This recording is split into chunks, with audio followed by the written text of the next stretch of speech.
Culture is responsible for where we prefer to live, the way we raise our children, how we prepare the food we eat, what we value, how we talk to one another, and so on. In short, culture is responsible for how we live. But because culture and its pervasiveness can be such an unwieldy concept, it's useful to think of cultures in some basic categories. One way of thinking about culture involves two basic categories, individualism and collectivism. This conceptualization uses a continuum based on the primary value of the individual versus the primary value of the group. Neither value is any better than the other. In fact, both exist to some degree in all cultures.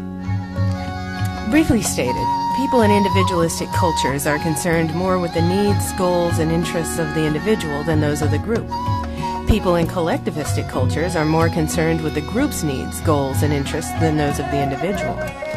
These basic orientations affect or determine our values, goals, aspirations, and most importantly, how we relate to other people in our lives. People in individualistic cultures tend to emphasize self-actualization and individual initiative and achievement. They focus on an I identity.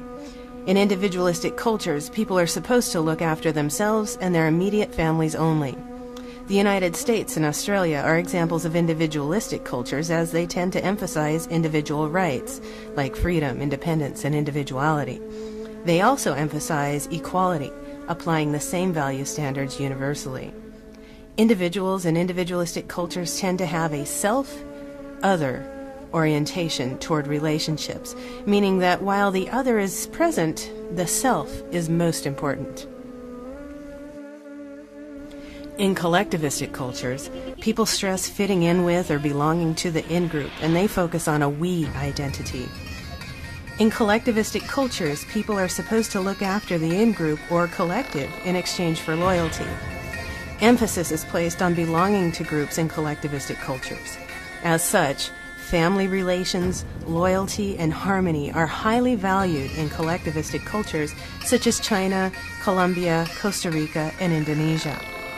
Collectivistic cultures apply different value standards based on in-group or out-group membership. That is, they apply them particularistically. Individuals in collectivistic cultures tend to have a self-other orientation toward relationships, meaning that the other is more important than the self.